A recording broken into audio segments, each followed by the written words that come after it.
야, 이거 뭐야? 완전히 망가져 있잖아. 고시원 복도에서 터져나온 고함 소리에 이도윤은 잠시 움찔했습니다. 방금 배달을 마치고 돌아온 참이었는데 옆방 주민이 택배 때문에 화를 내고 있었죠. 죄송합니다. 제가 다시 확인해 보겠습니다. 이도윤은 조심스럽게 다가가 상황을 살펴봤습니다. 박스는 분명 찌그러져 있었고 안에 든 전자제품도 상당히 손상된 상태였죠. 하지만 이상했습니다. 분명 아침에 받을 때는 멀쩡했는데 말이에요. 이런 식으로 일하면서 돈 받을 생각을 하는 거야? 상대방의 얼굴이 점점 붉어졌습니다. 이도윤은 깊게 숨을 들이마셨죠. 이런 일이 한두 번이 아니었거든요. 아르바이트로 택배 일을 시작한 지 벌써 3년째였지만 여전히 이런 상황에 익숙해지지 않았습니다. 정말 죄송합니다. 회사에 연락해서 배상 처리해 드리겠습니다. 배상? 이건 한정판이라고. 돈으로 해결될 문제가 아니야. 결국 이도윤은 자신의 이틀치 일당으로 물건값을 변상해야 했습니다. 고시원 방으로 돌아와 문을 닫자 작은 공간이 더욱 답답하게 느껴졌죠. 3평 남짓한 방에는 침대와 작은 책상, 그리고 옷 몇 벌이 전부였습니다. 벽에 걸린 거울을 보며 이도윤은 한숨을 내쉬었습니다. 28살 또래들은 대부분 직장을 잡고 안정된 생활을 하고 있을 텐데 자신은 아직도 이런 식으로 하루하루를 버텨가고 있었죠. 책상 위에 놓인 낡은 팔찌를 바라봤습니다. 은색이었을 것 같은데 세월이 흘러 누렇게 변색된 팔찌였죠. 증조 할아버지 이재규의 유품이라고 들었습니다. 6.25 전쟁 때 국가를 위해 싸우신 분이었다고 했죠. 할아버지, 저는 지금 잘 살고 있는 걸까요? 혼잣말을 중얼거리며 팔찌를 손목에 찼습니다. 언제나 그렇듯이 팔찌는 차갑고 무거웠죠. 하지만 이상하게도 이걸 차고 있으면 마음이 조금 편해졌습니다. 마치 누군가가 옆에서 지켜보고 있다는 느낌이 들었거든요. 다음 날 아침, 이도윤은 평소보다 일찍 배송센터로 향했습니다. 오늘도 수십 개의 택배가 기다리고 있었죠. 무거운 짐들을 이삿짐용 수레에 차곡차곡 쌓으며 하루 일과를 시작했습니다. 도윤아, 오늘은 강남 쪽 배송이 많네. 힘들겠다. 동료 기사가 걱정스럽게 말했습니다. 강남은 고급 주택가와 오피스텔이 많아서 배송이 까다로웠거든요. 특히 부자 동네 사람들은 배송 기사를 대하는 태도가 곱지 않은 경우가 많았죠. 괜찮습니다. 천천히 다녀올게요. 이도윤은 담담하게 대답했습니다.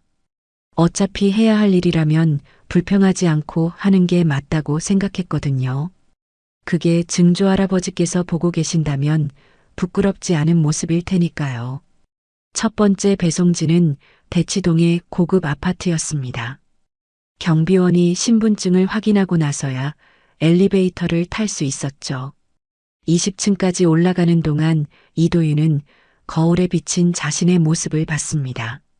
낡은 점퍼에 때 묻은 운동화, 그리고 손목에 낡은 팔찌까지.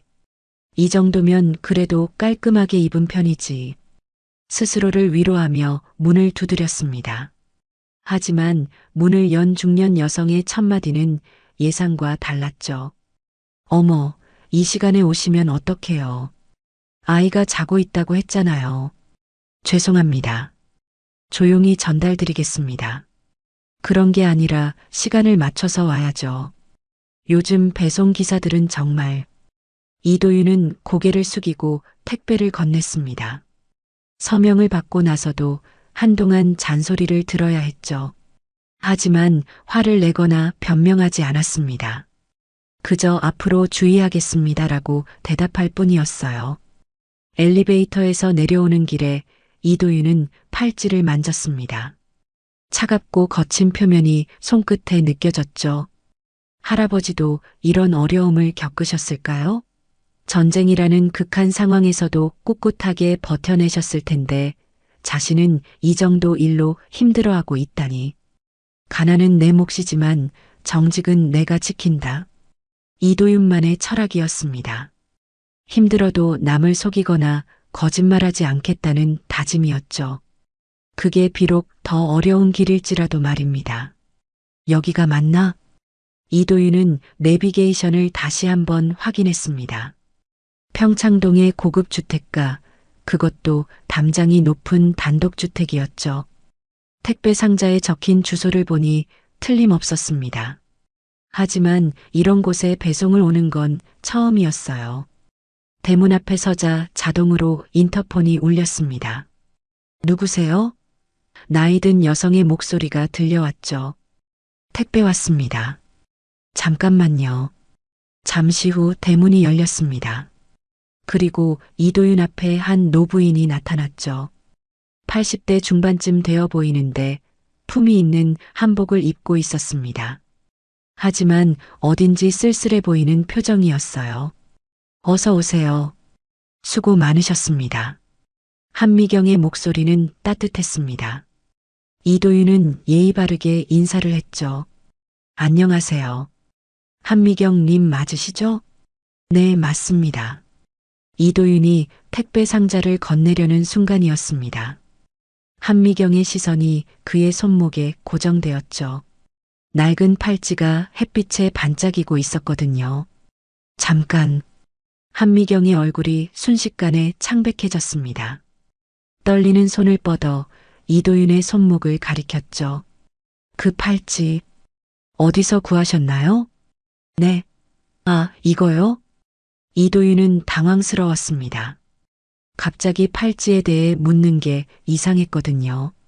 이건 제 증조할아버지 유품이에요. 이재규라는 분이셨는데. 이재규? 한미경의 목소리가 떨렸습니다. 그녀의 눈에서 눈물이 맺히기 시작했죠. 혹시 그분이 6.25 전쟁에 참전하셨나요? 네, 맞습니다. 국가유공자셨다고 들었어요. 한미경은 한 걸음 뒤로 물러섰습니다. 마치 유령을 본 것처럼 놀란 표정이었죠. 이럴 수가, 정말 이럴 수가. 할머니, 괜찮으세요? 이도윤이 걱정스럽게 물었습니다.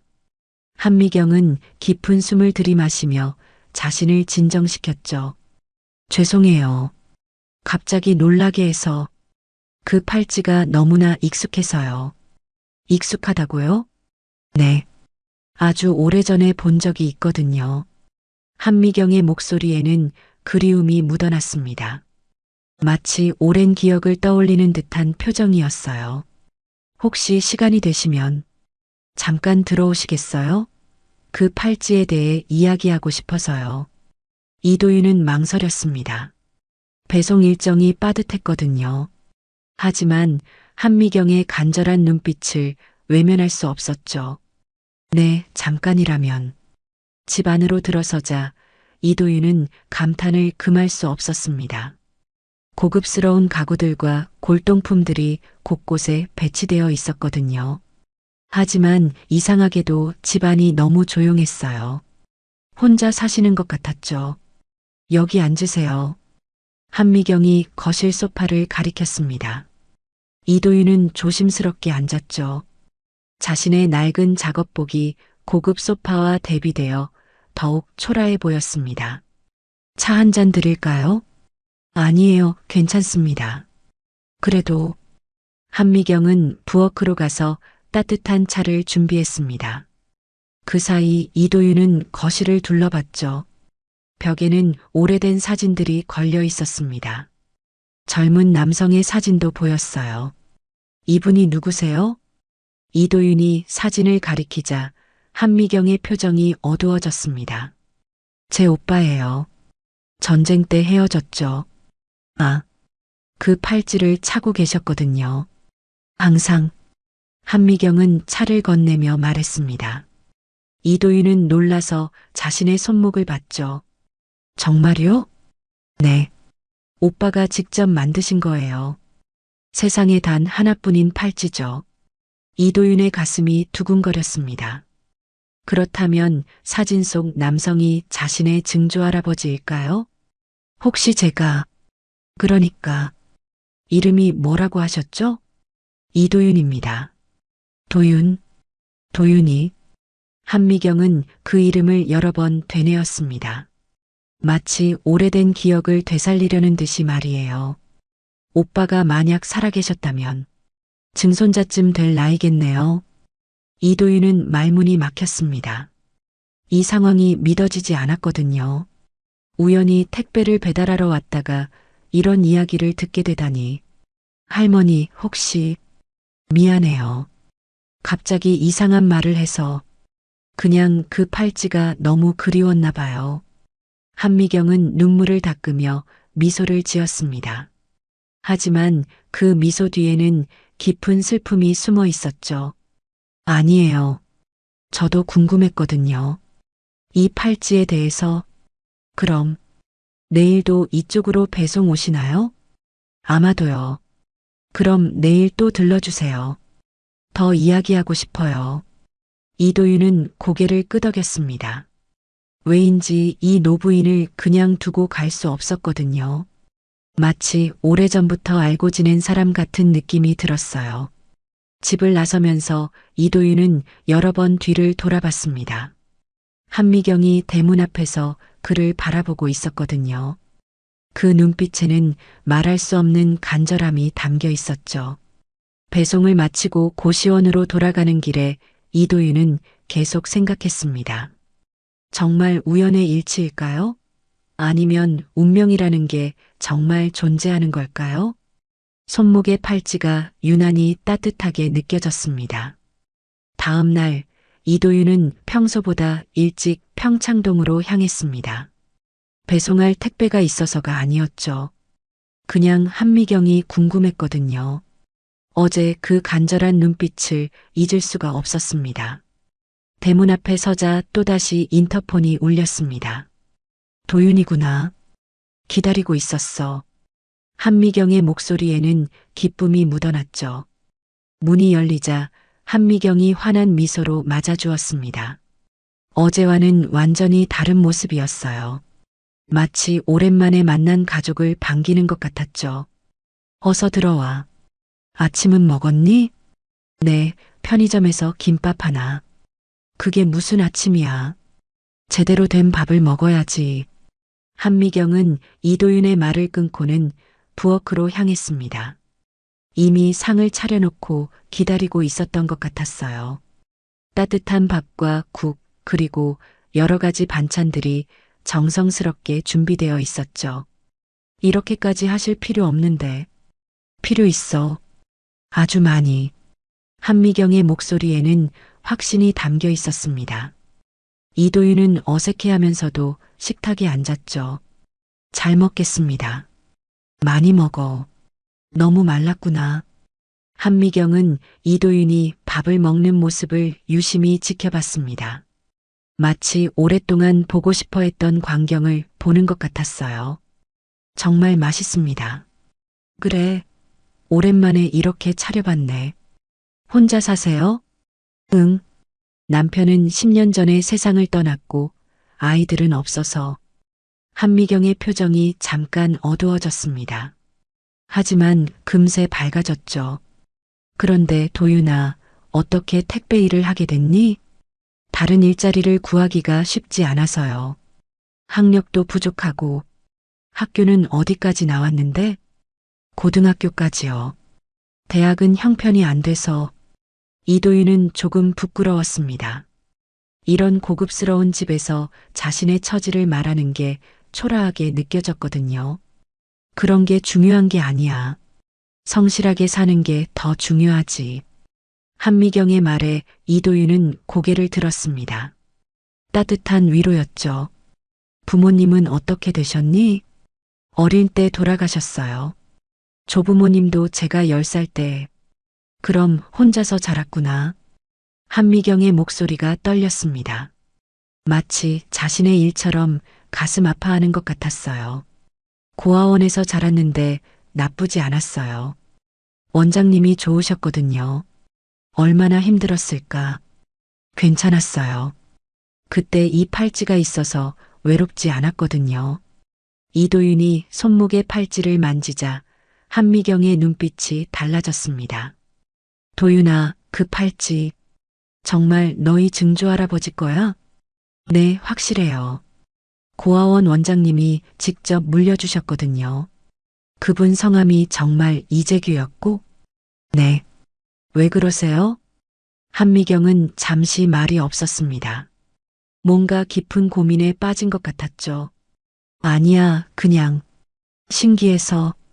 혹시 정말 아시는 분이세요? 글쎄, 비슷한 이름을 가진 사람을 알아서. 한미경의 대답은 애매했습니다. 하지만 이도윤은 더 이상 묻지 않았죠.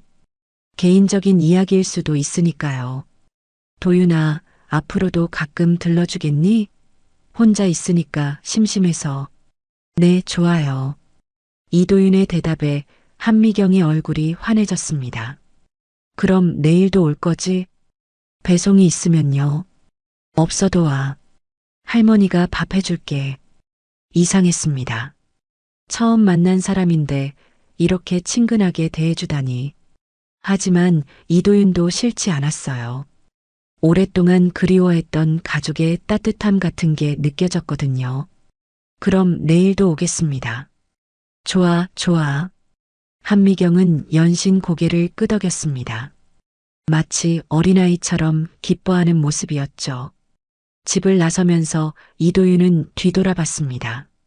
한미경이 대문에서 손을 흔들고 있었어요. 가슴 한편이 따뜻해졌습니다. 그날부터 이도윤의 일상이 바뀌었습니다. 매일 아침 한미경의 집에 들러 따뜻한 아침을 먹게 되었거든요. 처음에는 부담스러웠지만 점점 자연스러워졌죠. 도윤아, 오늘은 뭘 하고 싶니? 그냥 이렇게 있는 것만으로도 좋아요.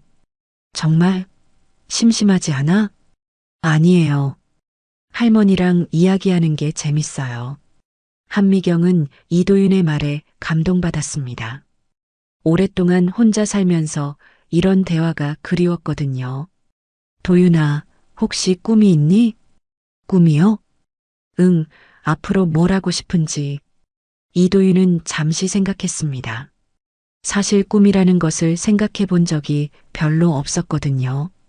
하루하루 살아가는 것만으로도 벅찼으니까요. 잘 모르겠어요.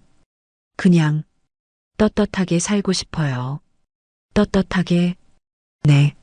남에게 피해주지 않고 정직하게 살고 싶어요. 증조 할아버지처럼요. 한미경의 눈에 눈물이 맺혔습니다. 그 말이 가슴 깊이 와 닿았거든요. 그거면 충분해. 정말 충분하고 말고. 둘 사이에는 말로 표현할 수 없는 정이 흐르고 있었습니다. 혈연은 모르지만 마음으로는 이미 가족이 된 것 같았어요. 일주일 후 이도윤은 배송센터에서 충격적인 소식을 들었습니다. 미안하다, 도윤아. 회사 사정이 안 좋아져서. 센터장의 말에 이도윤은 멍하니 서 있었죠. 갑작스러운 해고 통보였습니다. 언제까지 일할 수 있나요? 오늘이 마지막이야. 정말 미안해. 이도윤은 고개를 끄덕였습니다. 화를 내거나 따지지 않았어요. 그저 담담하게 받아들였죠.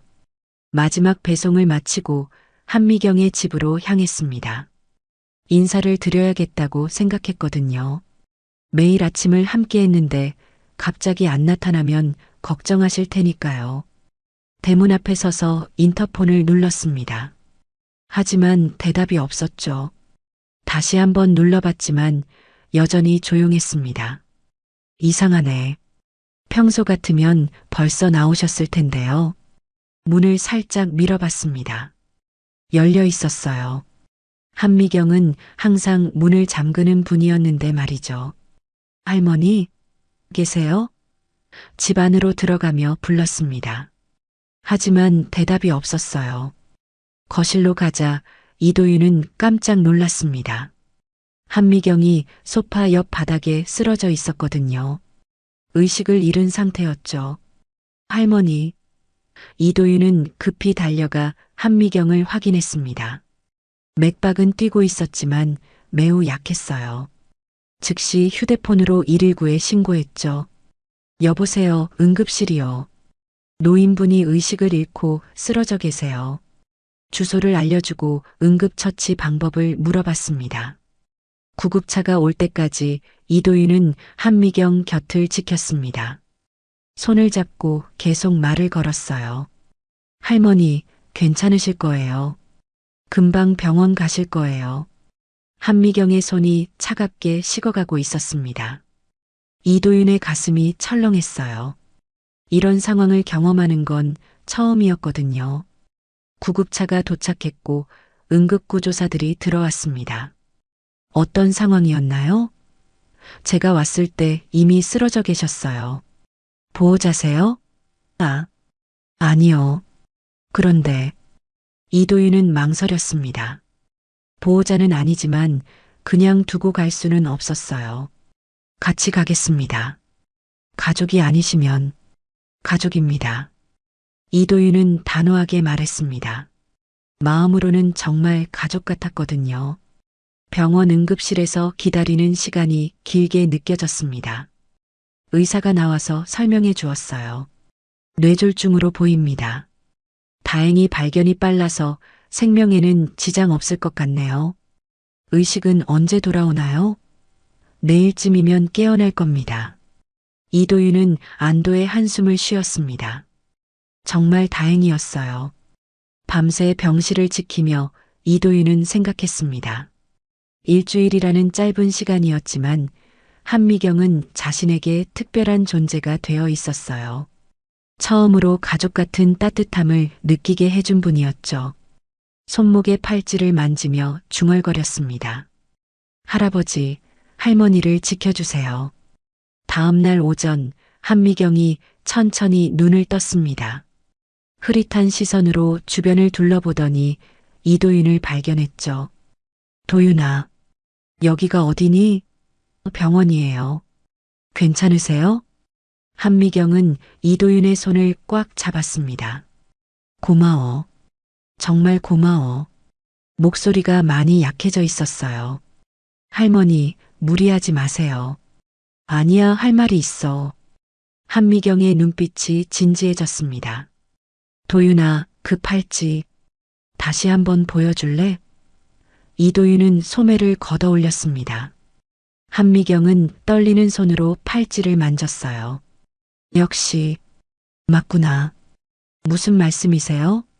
도윤아, 나한테는 오빠가 있었어. 한미경의 목소리에 그리움이 묻어났습니다. 이재규, 그게 우리 오빠 이름이야. 이도윤의 눈이 커졌습니다. 정말요? 응. 전쟁 때 헤어졌는데 그 후로 소식이 끊겼어. 한미경은 천천히 말을 이어갔습니다. 나는 결혼하면서 성을 바꿨지. 이미경에서 한미경으로. 그럼 할머니는 너의 작은할머니야, 도윤아. 이도윤은 말문이 막혔습니다. 이런 일이 정말 일어날 수 있는 건가요? 오빠가 그 팔찌를 직접 만들었거든. 전쟁 나가기 전에. 한미경의 눈에서 눈물이 흘렀습니다. 평생 그리워했는데 이렇게 다시 만나게 되다니. 할머니. 아니야, 작은할머니라고 불러줘. 작은할머니. 그 순간 두 사람 사이에 뭔가 확실한 끈이 이어진 것 같았습니다. 혈연의 끝말이에요. 도윤아, 우리 집에 오빠 사진이 있어. 너랑 정말 닮았거든. 정말요? 응, 특히 눈썹이랑 코. 똑같아. 한미경은 기운을 내어 일어나려 했습니다. 집에 가자. 보여줄 게 많아. 아직 안 되세요. 의사 선생님이. 괜찮아. 이제 가족이 생겼는데 뭐가 무서워? 이도윤의 가슴이 뜨거워졌습니다. 가족이라는 말이 이렇게 감동적일 줄 몰랐어요. 작은할머니, 저는 가진 게 아무것도 없어요. 그런 게 중요해? 내가 살아있다는 것만으로도 충분해. 하지만, 도윤아, 가족은 조건이 없는 거야. 한미경의 말에 이도윤은 고개를 끄덕였습니다. 정말 그런 것 같았어요. 평생 혼자라고 생각했는데, 이제 혼자가 아니구나. 저도요. 정말 신기해요. 신기한 게 아니라 기적이야. 하늘이 내린 기적. 병실 문이 열리며 의사가 들어왔습니다. 어떠세요? 컨디션이? 좋아요. 이제 퇴원할 수 있죠? 하루 더 지켜봐야. 안 돼요. 집에 가야 해요. 가족한테 보여줄 게 있거든요. 의사는 한미경의 단호한 태도에 놀랐습니다. 어제와는 완전히 다른 모습이었거든요. 그럼 내일 아침에 퇴원하세요. 고맙습니다. 의사가 나간 후 한미경이 이도윤을 봤습니다. 도윤아, 내일부터 우리 집에서 살래? 네. 혼자 사는 거 그만하고 가족끼리 같이 살자. 이도윤은 당황했습니다. 너무 갑작스러운 제안이었거든요. 하지만 제가 폐가 될까봐. 무슨 폐야? 오히려 고마운 일이지. 정말 괜찮을까요? 당연하지. 우리는 가족이잖아. 그 말에 이도윤의 마음이 결정되었습니다. 이제 정말 혼자가 아니었어요. 퇴원 다음 날 한미경의 집에 예상치 못한 손님이 찾아왔습니다. 이모님, 안녕하세요. 문을 연 것은 50대 중반의 남성이었죠. 김창수라고 자신을 소개했습니다. 창수야. 갑자기 왜? 한미경의 표정이 굳어졌습니다. 반갑지 않은 기색이 역력했어요. 이모님 쓰러지셨다는 소식 듣고 달려왔죠. 김창수는 거실로 들어오며 이도윤을 힐끔 봤습니다. 이분은 누구세요? 내 가족이야. 한미경의 대답에 김창수가 코웃음을 쳤습니다. 가족이요? 이모님, 농담도 그런 걸로 하시면. 농담이 아니야. 도윤이는 우리 오빠 증손자야. 오빠요? 설마 돌아가신 이재규 할아버지 말씀이세요? 김창수의 목소리에 비웃음이 섞였어요. 맞아. 그리고 내 말 함부로 하지 마. 한미경이 단호하게 말했습니다. 이모님, 정신이 온전하세요? 이런 사기꾼한테 속으시면 어떡해요? 김창수가 이도윤을 가리키며 말했죠. 봐요, 행색부터가 수상하잖아요. 이도윤은 참고 있었습니다. 하지만 가만히 있을 수만은 없었어요. 저는 사기꾼이 아닙니다. 그럼 증거가 있어요? 혈연 관계를 증명할 수 있나요? 김창수가 도전적으로 물었습니다. 한미경이 일어났습니다.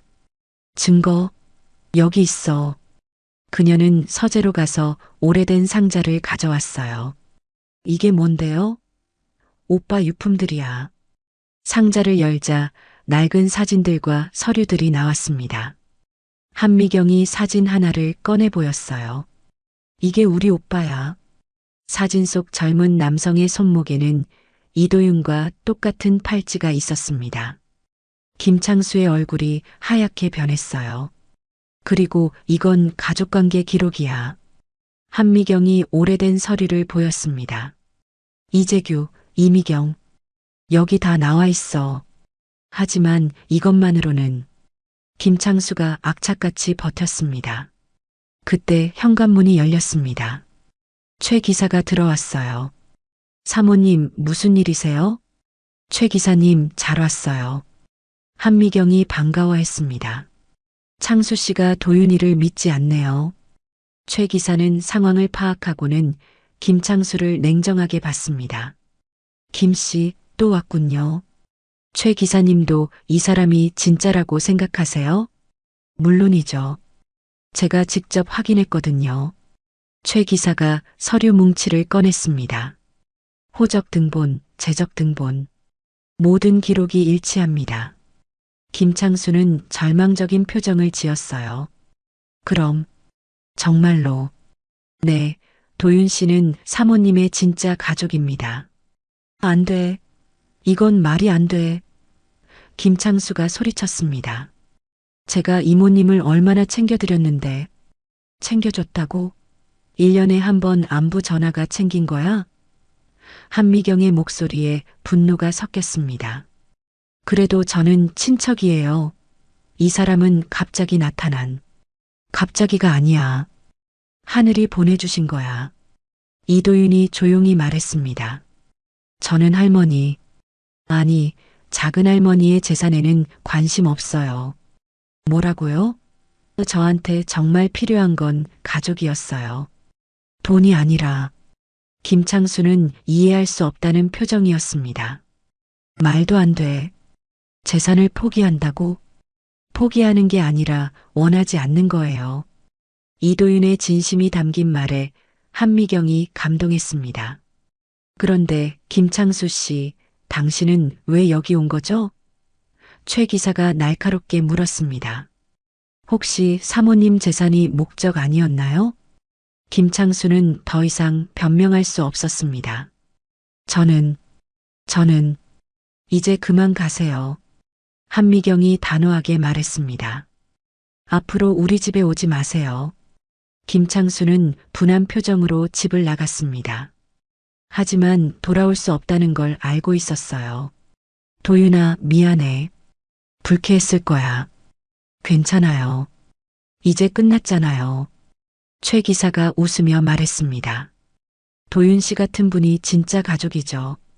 그날 저녁 세 사람은 조용한 식사를 했습니다. 이제 정말 평화로웠어요. 한 달 후 이도윤은 변호사 사무실에서 놀라운 이야기를 들었습니다. 한미경이 자신에게 모든 재산을 물려준다는 유언장을 작성했다는 것이었죠. 이럴 필요 없어요, 작은 할머니. 필요 있어. 가족한테 물려주는 게 당연하잖아. 하지만 이도윤의 마음은 복잡했습니다. 갑자기 부자가 된다는 게 실감나지 않았어요. 오히려 부담스러웠죠. 작은 할머니, 저는 그냥 가족으로 지내는 것만으로도 충분해요. 도윤아, 돈이 나쁜 건 아니야. 잘 쓰면 되는 거지. 잘 쓴다는 게 뭐예요? 한미경은 미소를 지었습니다. 내가 알아서 찾을 거야. 착한 마음을 가진 사람은 착한 일에 돈을 쓰거든. 며칠 후 이도윤은 고시원 옥상에 혼자 앉아 있었습니다. 여전히 그곳에서 살고 있었어요. 한미경이 집으로 오라고 했지만 아직은 시간이 필요했죠. 친구 수빈이 올라왔습니다. 도윤아, 여기 있었구나. 수빈아, 진짜 대박이야. 갑자기 재벌이 되다니. 수빈은 신기해했습니다. 기분이 어때? 잘 모르겠어. 실감이 안 나. 그럼 뭐 하고 싶어? 이제 뭐든 할 수 있잖아. 이도윤은 손목에 팔찌를 만졌습니다. 증조 할아버지라면 뭘 하셨을까? 착한 일 아닐까? 나라를 위해 싸우신 분이시잖아. 그 말에 이도윤의 머릿속에 아이디어가 떠올랐습니다. 수빈아, 나랑 같이 일할래? 무슨 일? 장학재단을 만들려고. 국가유공자 후손들을 위한. 수빈의 눈이 반짝였습니다. 좋은 생각이야. 다음 날 이도윤은 한미경에게 자신의 계획을 말했습니다. 정말 좋은 생각이구나. 한미경은 크게 기뻐했어요.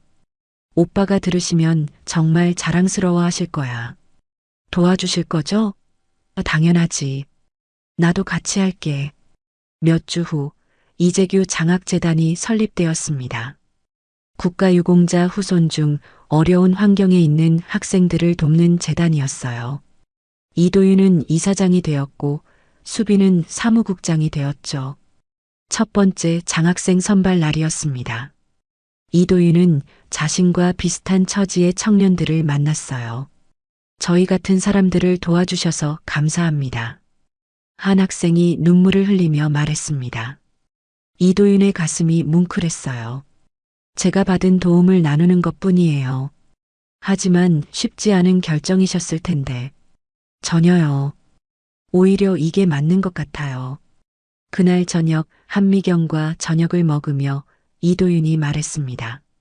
오늘 정말 보람찼어요. 그럼 됐다. 돈을 잘 쓰는 법을 배운 거야.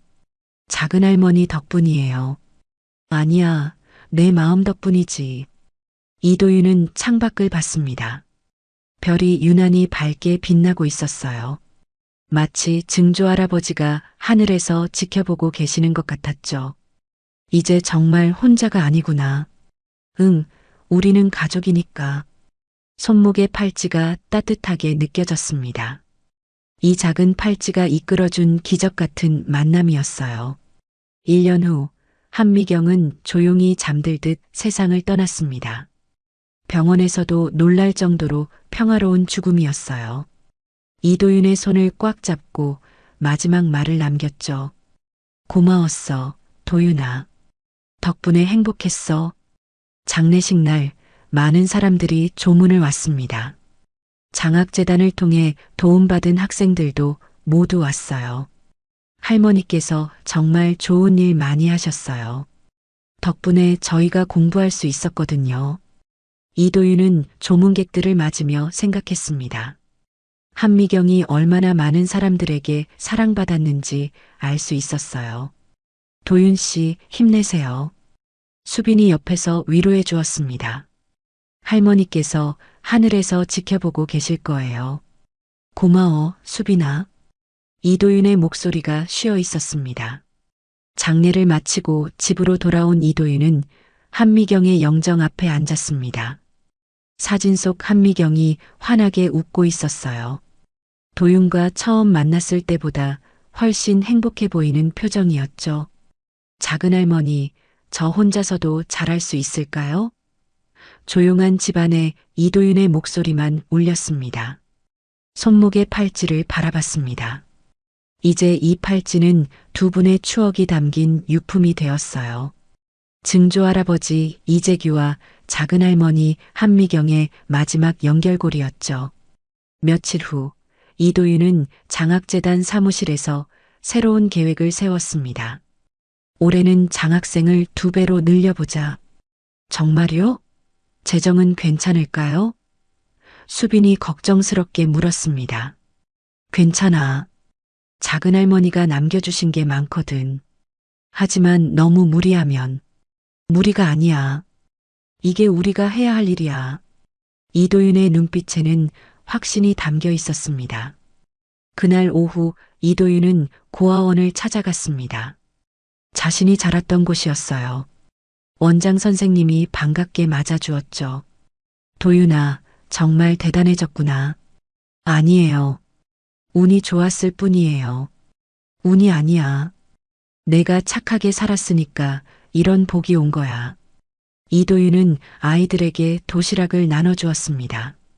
꼬마들이 환하게 웃으며 고맙다고 인사했어요. 형아, 이거 정말 맛있어요. 많이 먹어. 더 필요하면 언제든 말해. 돌아가는 길에 이도윤은 햇살을 받으며 걸었습니다. 따뜻한 봄날이었어요. 주머니에서 휴대폰이 울렸죠. 도윤 씨, 저예요. 장학생으로 선발된 김민수인데요. 아, 민수야. 무슨 일이야? 감사 인사를 드리고 싶어서요. 덕분에 대학에 갈 수 있게 됐어요. 천만에. 열심히 공부해. 네. 나중에 저도 도윤 씨처럼 도움이 필요한 사람들을 도울 거예요. 전화를 끊고 이도윤은 미소를 지었습니다.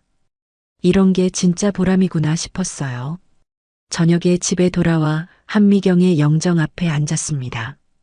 작은할머니, 오늘도 좋은 일 많이 했어요. 사진 속 한미경이 더욱 환하게 웃는 것 같았어요. 이제 제가 지켜드릴게요. 할아버지와 할머니가 바라시던 대로 살겠어요. 손목의 팔찌가 따뜻하게 빛났습니다. 마치 두 분이 함께 축복해 주시는 것 같았어요. 창밖으로 보이는 하늘에는 별들이 반짝이고 있었습니다. 이도윤은 더 이상 혼자가 아니었어요. 하늘의 가족들과 땅의 가족들, 그리고 앞으로 만날 많은 사람들과 함께였으니까요. 작은 팔찌 하나가 만들어낸 기적이었습니다. 가족은 혈연을 넘어서 마음으로 이어진다는 걸 보여준 아름다운 이야기였죠. 이도윤은 팔찌를 어루만지며 다짐했습니다. 앞으로도 이 따뜻한 마음을 더 많은 사람들에게 전하겠다고 말이에요. 네 엄마 치킨집 어디냐? 최상병의 거친 목소리가 생활관 안을 가득 메웠습니다. 오후 4시 주말 외박 허가가 떨어진 직후였죠. 정수빈은 침대에 앉아 외박 준비를 하던 손을 멈췄습니다. 심장이 쿵쾅거리기 시작했어요. 벌써 한 달째 이어지는 선임들의 괴롭힘이 이제 집까지 번지려는 걸까요? 왜요, 상병님? 수빈의 목소리는 떨렸습니다.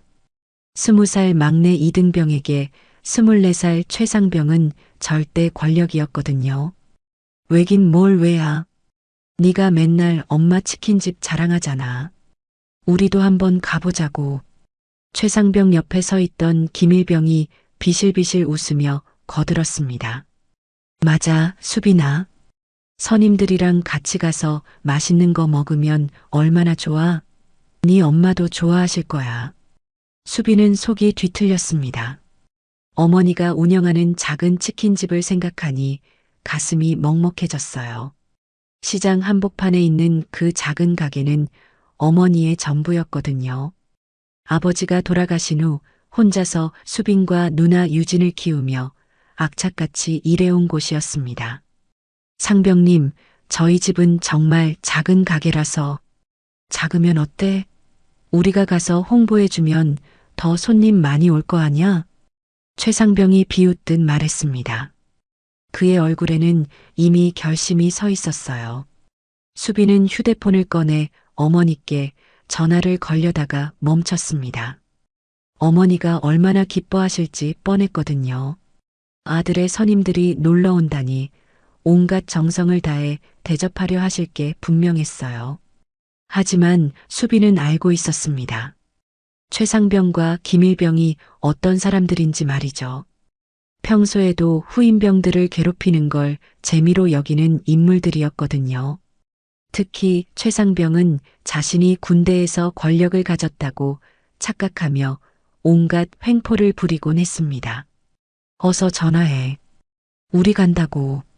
최상병의 목소리에는 거부할 수 없는 위압감이 담겨 있었습니다.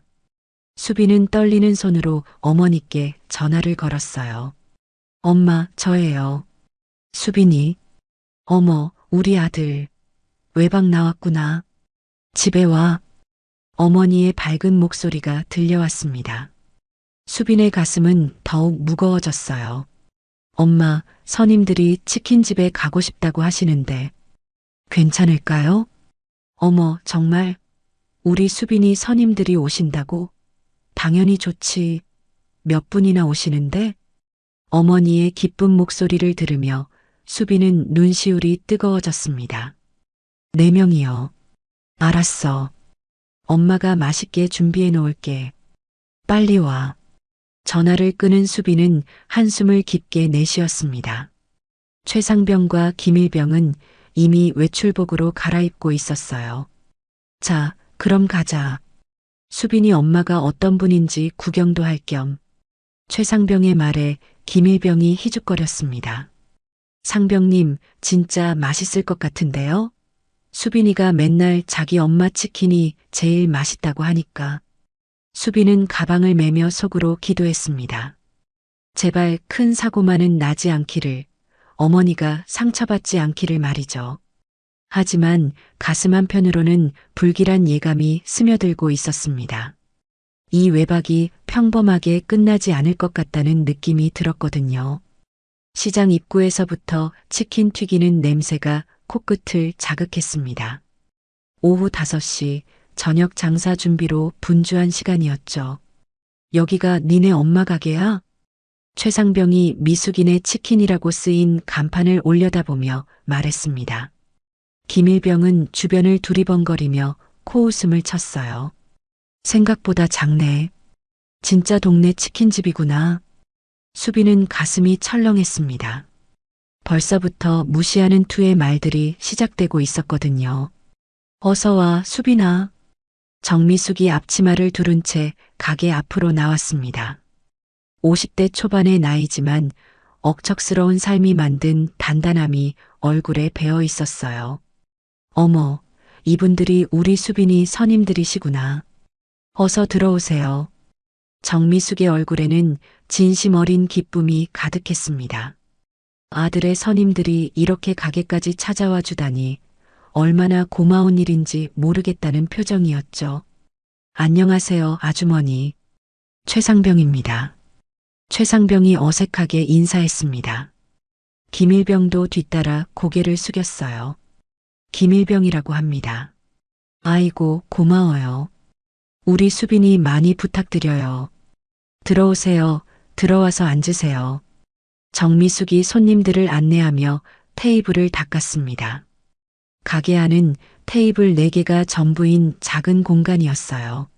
하지만 깔끔하게 정리되어 있었고 벽에는 수빈과 유진의 어린 시절 사진들이 걸려 있었습니다. 뭐 드실래요? 치킨은 당연히 드실 거고 맥주도 차갑게 준비되어 있어요. 정미숙이 메뉴판을 가져다 주며 말했습니다. 수빈은 구석자리에 조용히 앉아 있었어요. 아, 맥주 좋죠. 치킨도 큰 거로 2마리 주세요. 최상병이 큰 소리로 말했습니다. 그러면서 슬쩍 김일병을 쳐다봤어요.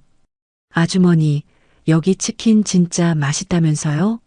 수빈이가 맨날 자랑하거든요. 김일병이 비죽 웃으며 말했습니다. 아이고, 그래요? 우리 수빈이가 그랬어요? 에이, 부끄럽게. 정미숙이 수줍게 웃었습니다. 아들이 자신의 치킨을 자랑한다는 말에 기분이 좋아 보였어요. 그럼 정말 맛있게 해드릴게요. 잠깐만 기다리세요. 정미숙이 주방으로 들어가자 최상병의 태도가 바뀌기 시작했습니다. 야, 수빈아. 여기 진짜 작네. 이런 데서 장사해서 얼마나 벌겠어? 상병님. 아니, 궁금해서 그래. 니네 형편이 어려운 거 알고 있으니까. 최상병의 목소리에는 은근한 조롱이 섞여 있었습니다. 김일병도 주변을 둘러보며 킥킥거렸어요. 근데 진짜 동네 치킨집 느낌이 나는데? 프랜차이즈 아니고? 이때 주방에서 기름 끓는 소리가 들려왔습니다. 정미숙이 정성스럽게 치킨을 튀기고 있는 소리였어요. 수빈은 가슴이 답답했습니다. 선임들의 말투가 점점 건방져지고 있었거든요. 하지만 아무 말도 할 수 없었어요. 군대에서 배운 것은 선임에게 절대 대들지 않는 것이었으니까요.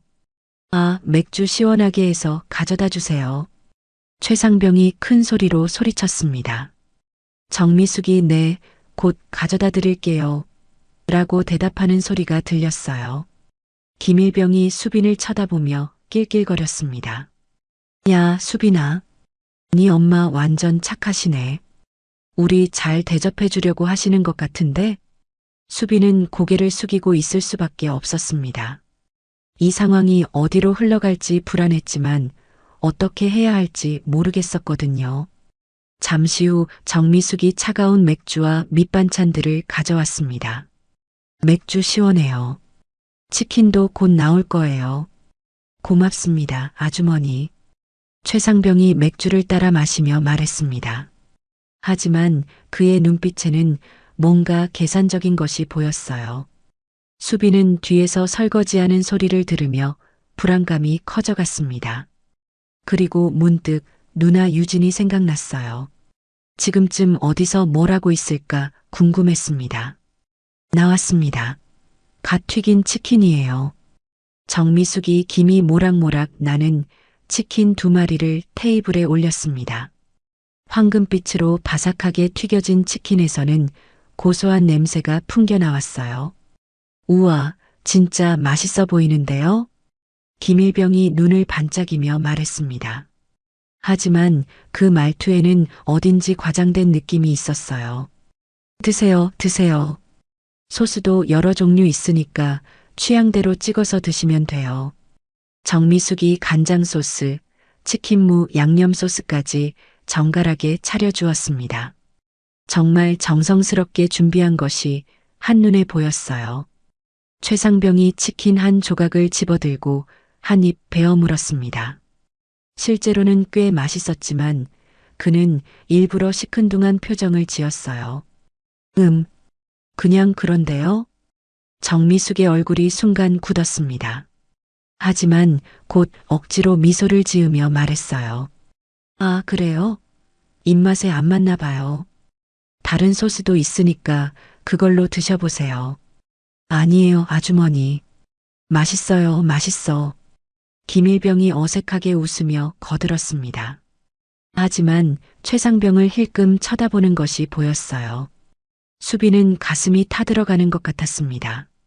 어머니가 얼마나 정성을 들여 치킨을 튀겼는지 알고 있었거든요. 새벽 5시부터 일어나 닭을 손질하고 비법 양념을 만들어서 준비하시는 모습을 어릴 때부터 봐왔으니까요. 아주머니, 맥주 좀 더 주세요. 이거 다 떨어져 가네요. 최상병이 빈 맥주잔을 흔들며 말했습니다. 목소리가 조금씩 커지고 있었어요. 네. 금방 가져다 드릴게요. 정미숙이 서둘러 냉장고에서 맥주를 꺼내왔습니다. 하지만 최상병은 만족하지 않는 표정이었어요. 아, 그리고 콜라도 주세요. 김일병은 콜라 좋아하거든요. 네, 콜라도 바로 가져다 드릴게요. 정미숙이 부지런히 움직였습니다. 작은 가게에서 혼자 모든 일을 처리하느라 이미 땀이 송글송글 맺혀 있었어요. 이때 김일병이 갑자기 큰 소리로 웃기 시작했습니다. 아, 상병님. 수빈이 이야기 들었어요? 얘가 며칠 전에 훈련에서 넘어져서 완전 웃겼다니까요. 수빈의 얼굴이 빨갛게 달아올랐습니다. 그 이야기는 자신의 실수담이었는데 선임들이 어머니 앞에서 그런 이야기를 꺼내다니요. 아, 그래요? 우리 수빈이가 그랬어요? 정미숙이 걱정스러운 표정으로 물었습니다. 네, 완전 웃겼어요. 그때 수빈이 얼굴 봤어야 하는데. 김일병이 계속 웃으며 말했습니다. 최상병도 거기에 거들었어요. 맞아요. 수빈이가 워낙 덜렁거려서 말이에요. 그래도 착하긴 해요. 아이고, 그래도 다치지는 않았죠? 정미숙이 수빈을 걱정스럽게 바라봤습니다. 수빈은 고개를 숙인 채 아무 말도 할 수 없었어요. 괜찮아요, 아주머니. 우리가 잘 챙겨주고 있으니까요. 최상병이 비웃듯 말했습니다. 그러면서 맥주를 벌컥벌컥 마셨어요. 시간이 흐를수록 분위기는 더욱 어색해졌습니다. 최상병과 김일병은 점점 목소리를 높여가며 군대 이야기를 늘어놓기 시작했어요. 아주머니, 군대가 어떤 곳인지 아세요? 거기는 계급이 절대적이거든요. 아, 그래요? 네, 우리 같은 선임이 말하는 건 다 들어야 해요. 안 그러면 큰일 나거든요. 최상병의 말에 정미숙의 표정이 조금씩 굳어갔습니다. 뭔가 이상하다는 걸 느끼기 시작한 것 같았어요. 수빈은 어머니의 표정 변화를 놓치지 않았습니다. 가슴이 조여오며 당장이라도 이 자리를 박차고 나가고 싶었어요. 하지만 그럴 수 없었습니다. 군대에서 배운 것은 참는 것이었거든요. 선임의 명령에 절대 복종하는 것 말이죠. 그런데 이때 주방 뒤편에서 설거지 소리가 들려왔습니다. 정미숙 혼자서는 처리하기 어려울 정도의 그릇들이 쌓여 있었나 봅니다. 엄마, 설거지 도와드릴까요? 수빈이 조심스럽게 말했습니다. 아니야, 수빈아. 너는 선임들이랑 앉아 있어. 정미숙이 손사래를 쳤지만 수빈은 이미 일어서고 있었어요. 이 답답한 상황에서 조금이라도 벗어나고 싶었거든요. 야, 수빈아. 어디가? 앉아 있으라고. 최상병이 날카롭게 소리쳤습니다. 맥주 2병을 비운 그의 목소리는 이미 술 기운이 섞여 있었어요. 수빈은 반사적으로 자리에 다시 앉았습니다. 정미숙이 당황한 표정으로 최상병을 바라봤어요. 어머, 왜 그러세요? 우리 수빈이가 도와주려고 하는 건데. 아니에요, 아주머니. 수빈이는 여기 앉아서 우리랑 이야기해야 해요. 안 그래, 수빈아? 최상병의 눈빛이 날카로워졌습니다. 수빈을 향한 무언의 위협이 담겨 있었어요. 네, 상병님. 수빈이 작은 목소리로 대답했습니다.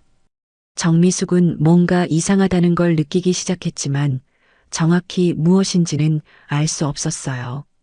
아주머니, 맥주 좀 더 가져다 주세요. 그리고 안주도 더 필요한데요. 김일병이 빈 그릇들을 가리키며 말했습니다.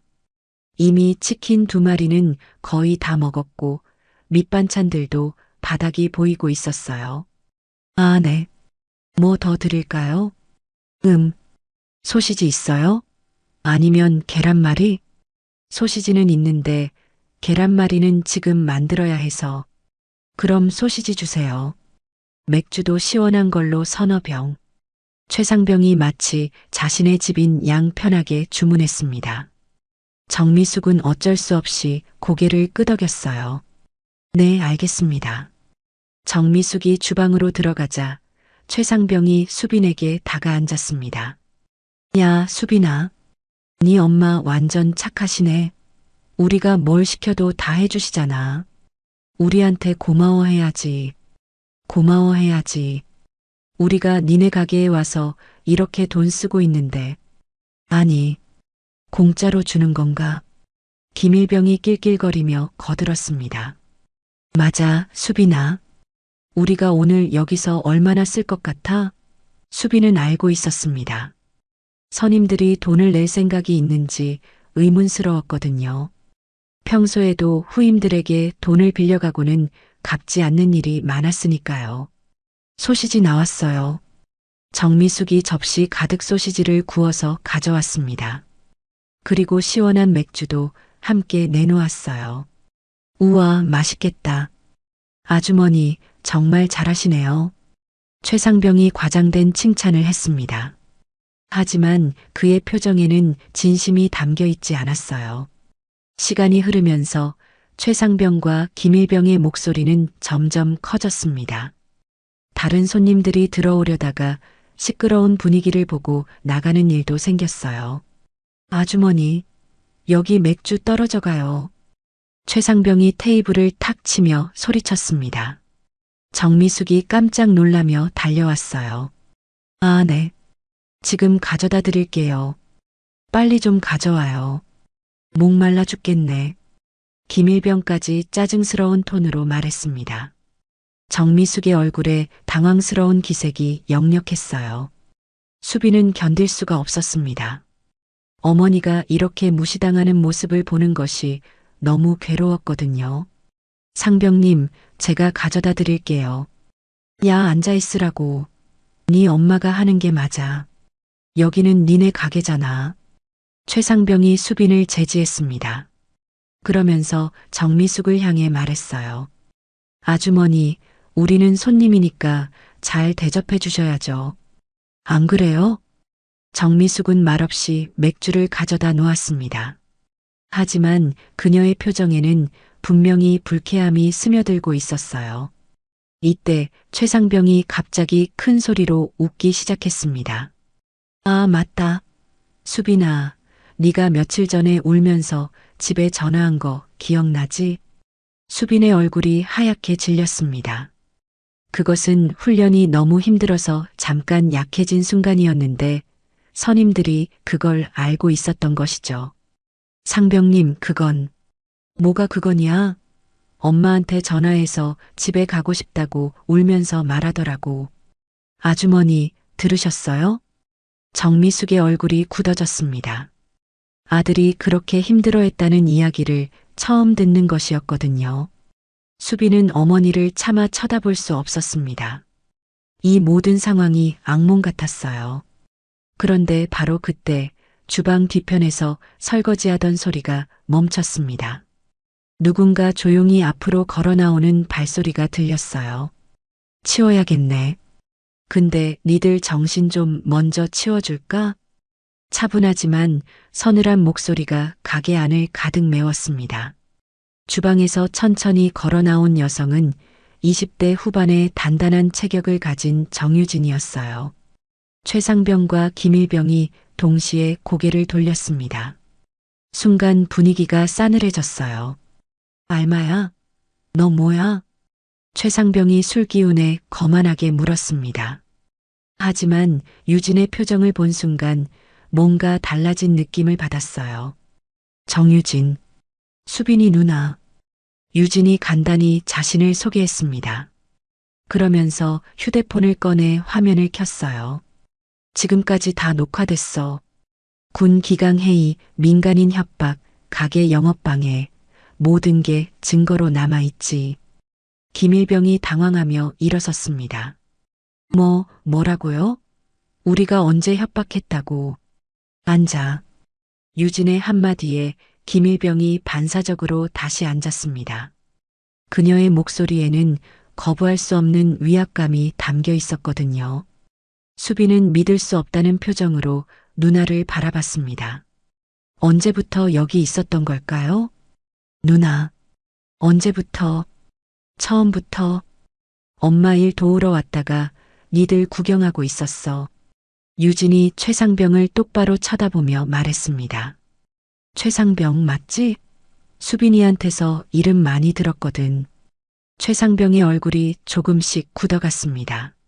뭔가 장난이 아니라는 걸 느끼기 시작한 것 같았어요. 당신이 누군데 우리한테 이래요? 우리는 군인이라고요. 군인? 유진이 비웃듯 말했습니다. 707특임단 정예요원 출신 정유진.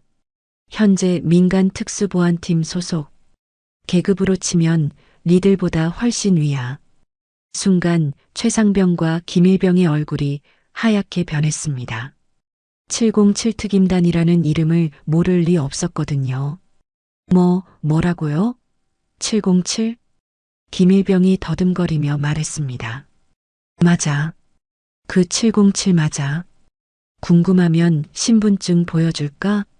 유진이 주머니에서 신분증을 꺼내려는 순간 최상병이 벌떡 일어났습니다. 아니에요. 그럴 필요 없어요. 하지만 이미 늦었습니다. 유진은 테이블 위에 놓인 맥주병을 한 손으로 집어들더니 다른 손으로는 최상병의 팔을 잡아 테이블에 고정시켰어요. 앉아서 이야기하자. 그 순간의 움직임은 너무나 자연스럽고 빨라서 최상병은 저항할 틈도 없었습니다. 유진의 소나기에 잡힌 팔은 꼼짝할 수 없었어요.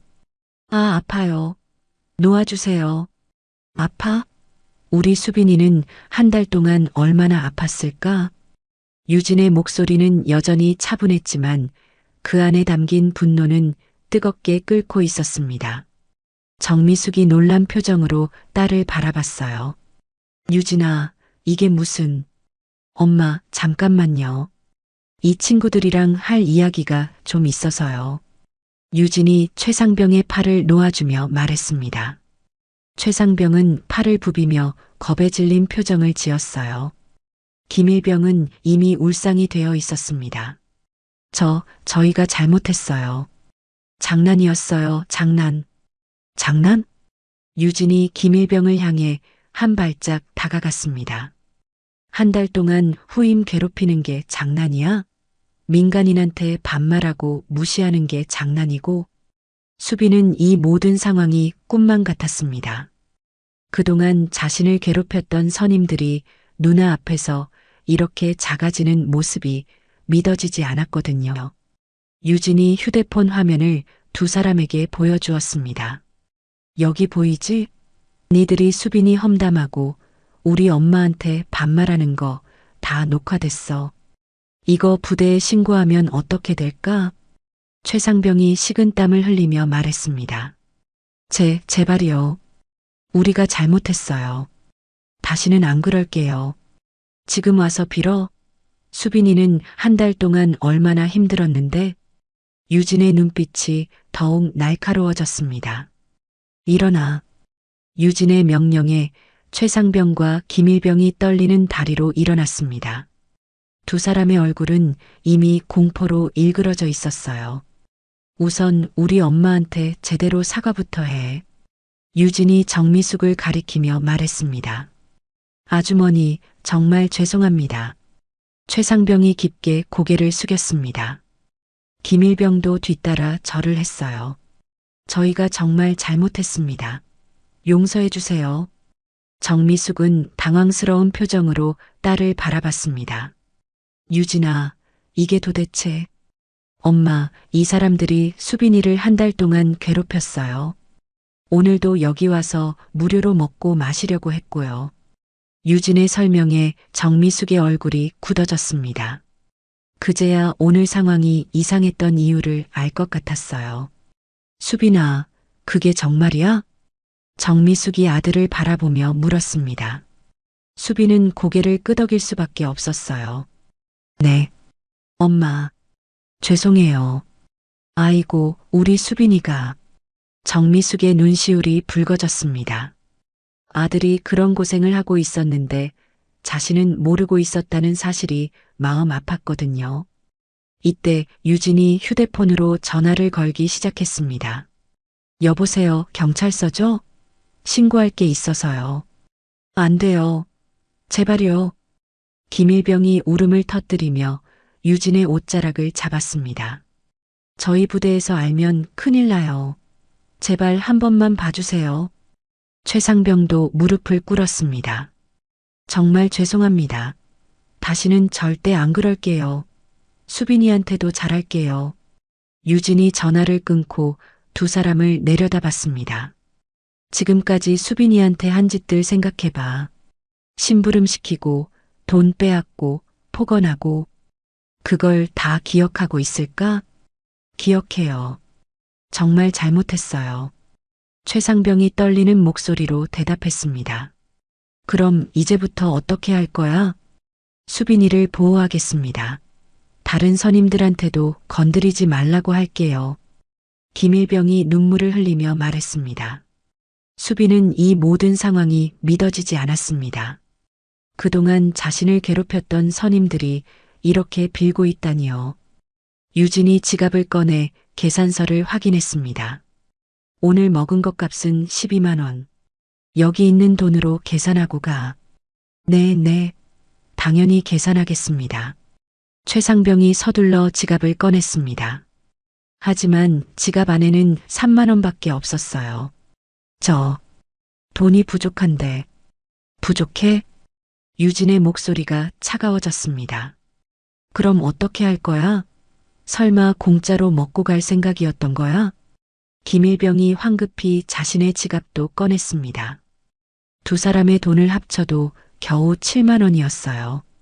부족한 건 내일까지 가져와. 그리고 우리 엄마한테 정식으로 사과문도 써와.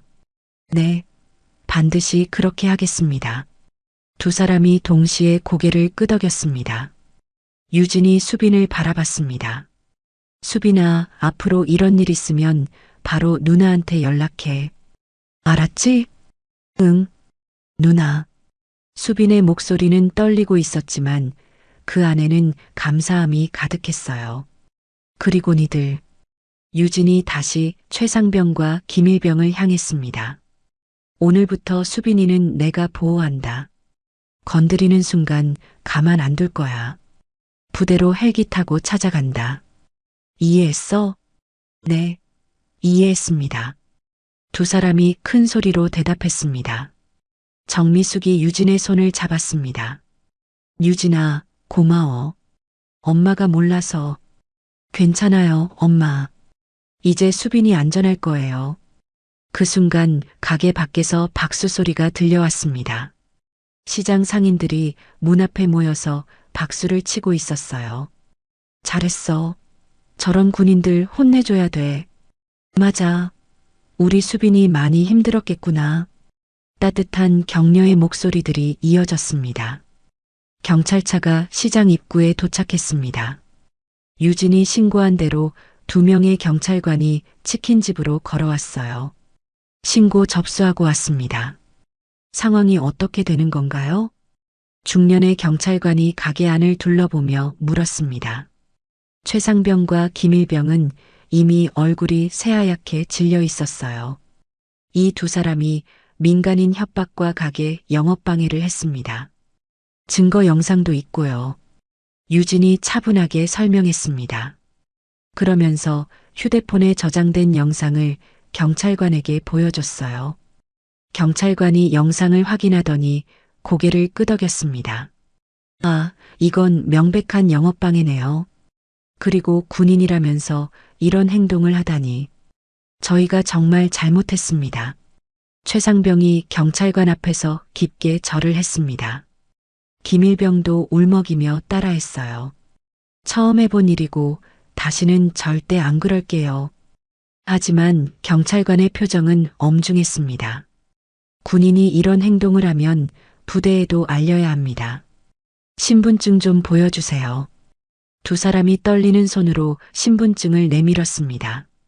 경찰관이 신분증을 확인하며 수첩에 기록했어요. 소속 부대랑 계급까지 다 기록해 둘게요. 나중에 부대에 공문 보낼 예정입니다.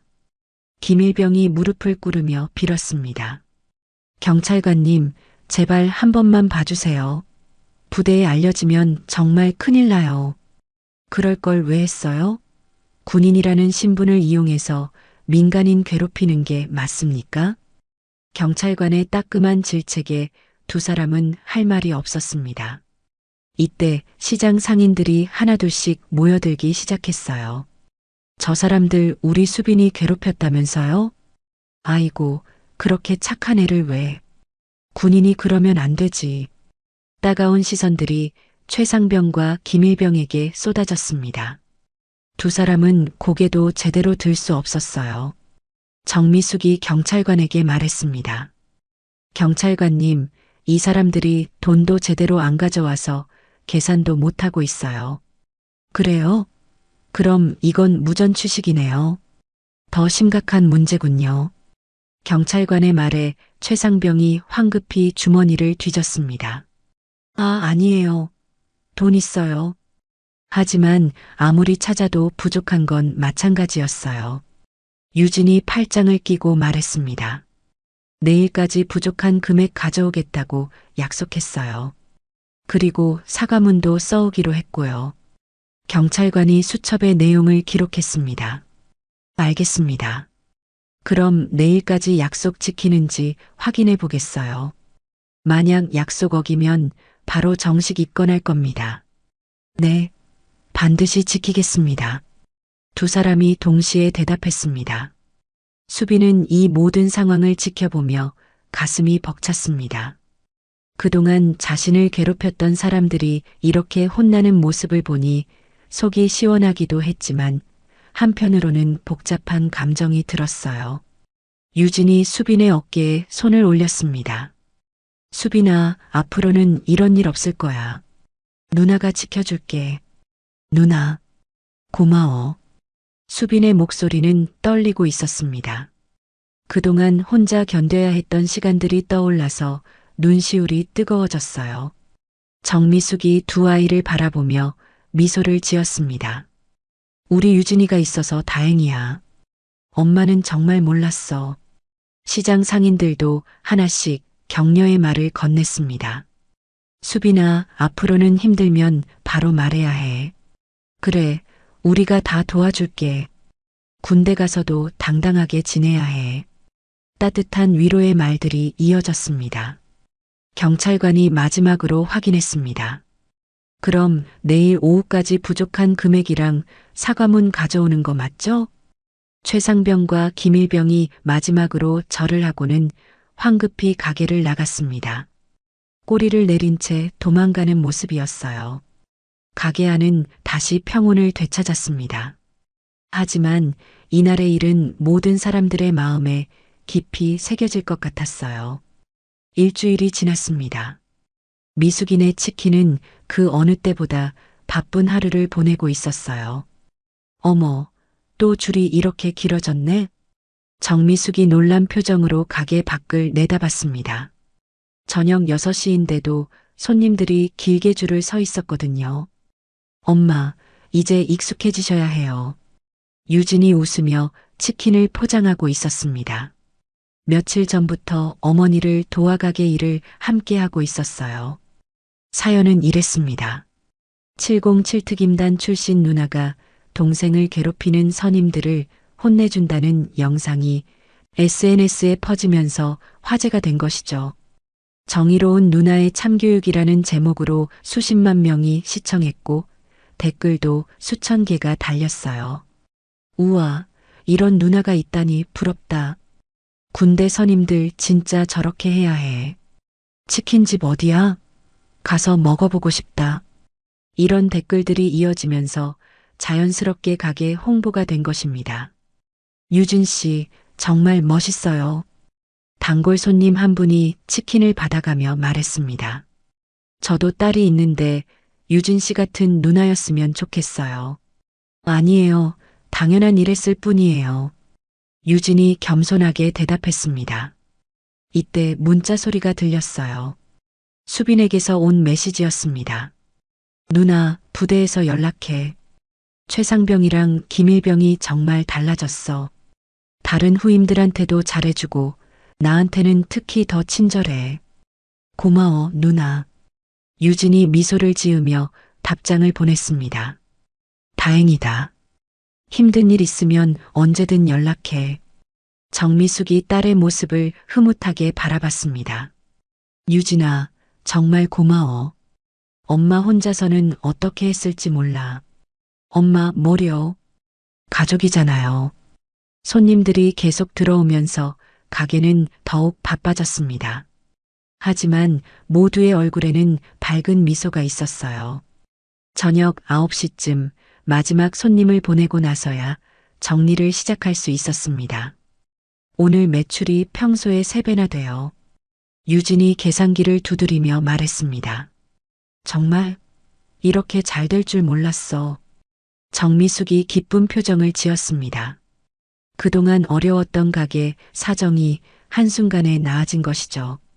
앞으로도 계속 바쁠 것 같은데 직원 한 명 더 구해야겠어요. 그럴까? 유진아, 너는 언제까지 도와줄 수 있어? 당분간은 괜찮아요. 회사에서 휴가 더 받았거든요. 유진이 어머니의 손을 잡았습니다. 엄마, 이제 수빈이 걱정 안 하셔도 돼요. 제가 지켜줄게요. 우리 유진이가 있어서 든든해. 모녀는 서로를 바라보며 미소를 지었습니다. 이때 또 문자가 왔습니다. 이번에는 수빈이 보낸 사진이었어요. 부대에서 찍은 것 같은 사진에는 수빈이 환하게 웃고 있는 모습이 담겨 있었습니다. 그리고 메시지가 하나 더 왔어요. 누나, 나도 나중에 정의로운 군인이 될게. 누나처럼 약한 사람들을 지키는 사람이 되고 싶어. 사랑해. 유진의 눈시울이 촉촉해졌습니다. 동생이 이렇게 성장하는 모습을 보니 가슴이 벅찼거든요. 수빈이가 뭐래? 자기도 정의로운 사람이 되고 싶다고 해요. 아이고, 우리 수빈이가 많이 컸구나. 정미숙도 감동받은 표정이었습니다. 밤이 깊어가면서 시장은 조용해졌습니다. 하지만 미숙이네 치킨에는 여전히 따뜻한 불빛이 켜져 있었어요. 유진이 마지막 설거지를 마치며 생각했습니다. 가족을 지킨다는 것이 얼마나 소중한 일인지 다시 한번 깨달았거든요. 그리고 수빈이 보낸 마지막 메시지를 보며 미소를 지었습니다. 누나 덕분에 이제 정말 자유로워. 고개 들고 당당하게 군 생활할 수 있을 것 같아. 정말 고마워. 유진이 답장을 보냈습니다. 당당하게 지내. 누나가 항상 응원할게. 그날 밤 가족 모두는 편안한 잠에 들 수 있었습니다. 오랜만에 걱정 없는 하루였거든요. 며칠 후 수빈은 부대에서 편지 한 장을 보냈습니다. 누나, 엄마. 이제 저는 정말 괜찮아요. 선임들도 달라졌고 저도 달라졌어요. 누나가 보여준 용기를 배워서 저도 다른 후임들을 지켜주고 있어요. 언젠가 전역하면 누나처럼 멋진 사람이 되어서 돌아갈게요. 사랑합니다. 그 편지를 읽은 유진과 정미숙은 서로를 바라보며 환하게 웃었습니다. 가족이 함께라면 어떤 어려움도 이겨낼 수 있다는 걸 다시 한번 확인한 순간이었어요. 그리고 미숙이네 치킨은 오늘도 많은 사람들에게 따뜻한 치킨과 함께 희망을 전하고 있습니다.